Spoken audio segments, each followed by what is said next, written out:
Sir, CM sir आपसे बात करना चाहते हैं। नमस्ते सर। क्या अब तुम सिटी में नहीं आओगे? सॉरी सर, जब भी किसान सिटी में आता है तो उस पर लाठीचार्ज करके, गोलीबारी करके उसका अपमान किया जाता है। मतलब तो तुम्हारे हिसाब से सरकार को तुम्हारे पास जाना चाहिए। समस्या जब हमारी थी तब हम लोग आपके पास आए थे। अब समस्या आपकी है तो अब आपको हमारे पास आना चाहिए। सर, सिर्फ आप अकेले ही नहीं, आपके कैबिनेट मिनिस्टर्स, सभी को आना होगा। ब्रेकिंग न्यूज, आखिर में सरकार को झुकना पड़ा। अनाज की समस्या को दूर करने के लिए सरकार रामपुर गई है। किसानों के आगे सर झुकाने वाली सरकार। अब देखते हैं शिवराज की सरकार से क्या डिमांड है। नमस्ते सर। नमस्ते। क्यों कर रहे हो ये सब? तुमने जो कुछ भी किया है उससे कितने करोड़ का नुकसान हुआ है जानते हो? शहर के लोगों को भोजन नहीं मिल रहा है। थोड़ी सी भी इंसानियत नहीं है तुम में। ऐसा है तो किसान इंसान नहीं है? उन्हें कोई तकलीफ नहीं होती? आखिर तुम चाहते क्या हो? सर, आपकी नजरों में किसान का क्या मतलब है? सबके जैसा, वो जो जानते हैं वही करते हैं।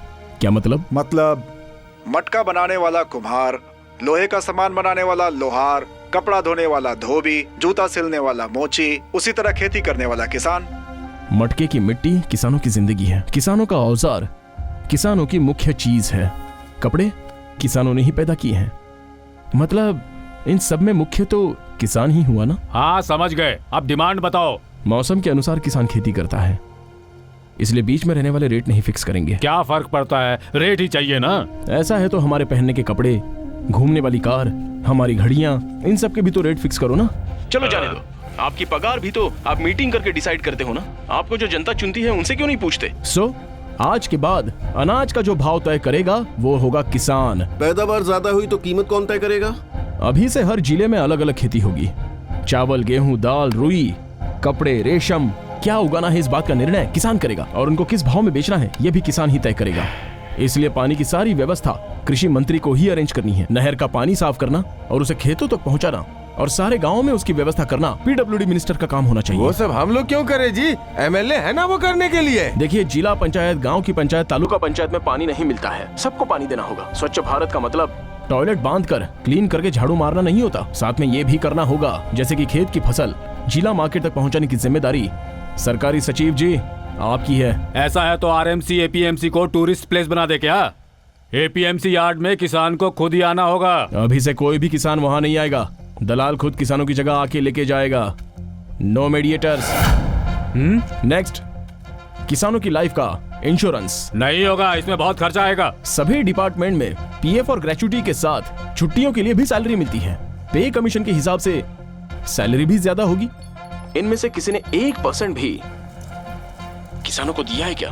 देखो, ये फाइनेंस डिपार्टमेंट इस समय तुम्हारे सामने है, खुद ही डिसाइड कर लो। सीएम साहब, फाइनेंस डिपार्टमेंट आपके साथ है, आप डिसाइड तो कर लो।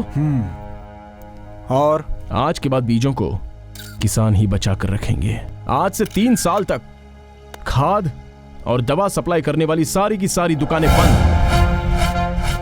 अभी से कुछ भी होने दो, जैविक खेती होगी, ऑर्गेनिक। बड़ी बड़ी कंपनियां हमसे जुड़ी हुई हैं, तो उनका क्या करेंगे? क्या होगा पता? किसान की पैदा की हुई फसल गवर्नमेंट को देनी है, ऐसा एग्रीमेंट है क्या? नहीं है ना? सोच लो, अभी से भूखा मरने वाला किसान नहीं होगा। हाँ, सोच लेंगे।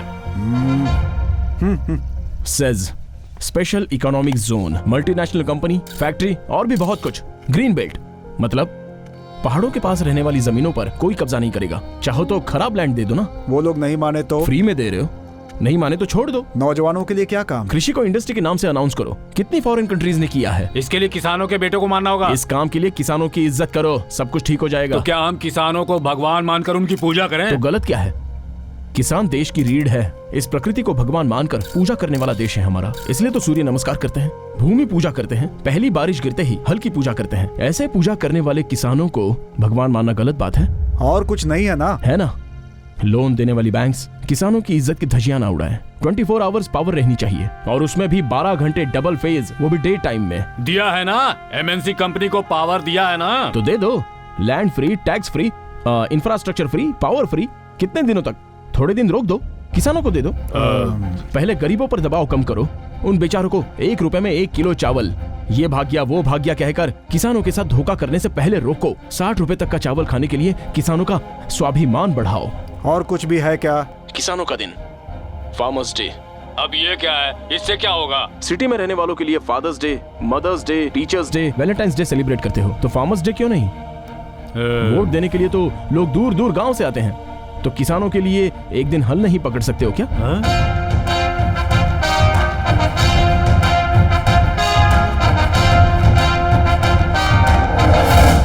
किसानों का भी एक दिन होना चाहिए, यही है हमारी समस्या। बोलिए, कब इन सबको सॉल्व करेंगे?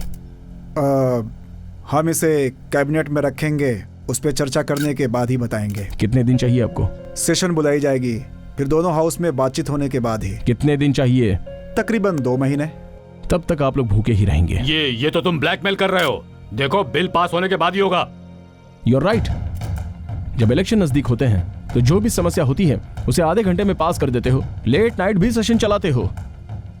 किसानों के लिए किसानों के बीच में ही रहकर फैसला होना चाहिए। क्या बात कही है, बिल्कुल सही कह रहे हैं।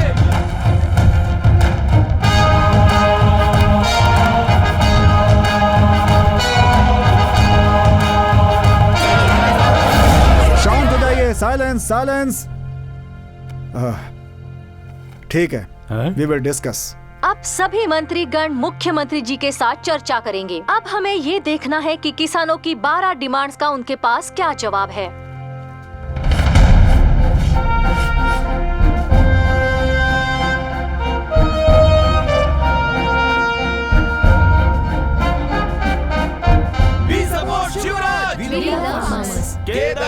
किसान लोग किंग। राज्य के कोने कोने से किसानों के लिए आवाज उठती जा रही है। विद्यार्थी अलग अलग गैंग्स बनाकर शिवराज को फुल सपोर्ट कर रहे हैं।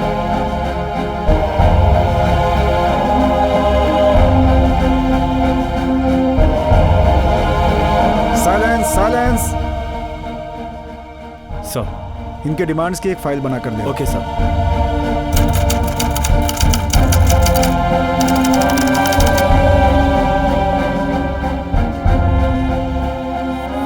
Shivraj is the chairman of this company.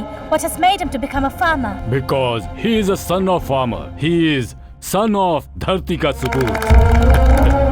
Foreign में रहने वाले शिवराज के अंकल ने किया खुलासा, शिवराज धरती के सपूत के ही बेटे हैं। भारतीय इतिहास में किसानों के सबसे बड़े मार्गदर्शक, जिन्हें हम लोगों ने कई सालों पहले खो दिया था, उनके बाद किसानों का कोई मार्गदर्शक नहीं था। ऐसे हालात में किसानों का मार्गदर्शक बनकर उनका ही बेटा आया है। समझ नहीं आ रहा है। हाँ, इसने क्या बोला है? हेलो, इसने पक्की इन्फॉर्मेशन है ना? सर, शिवराज धरती के सपूत के बेटे हैं सर,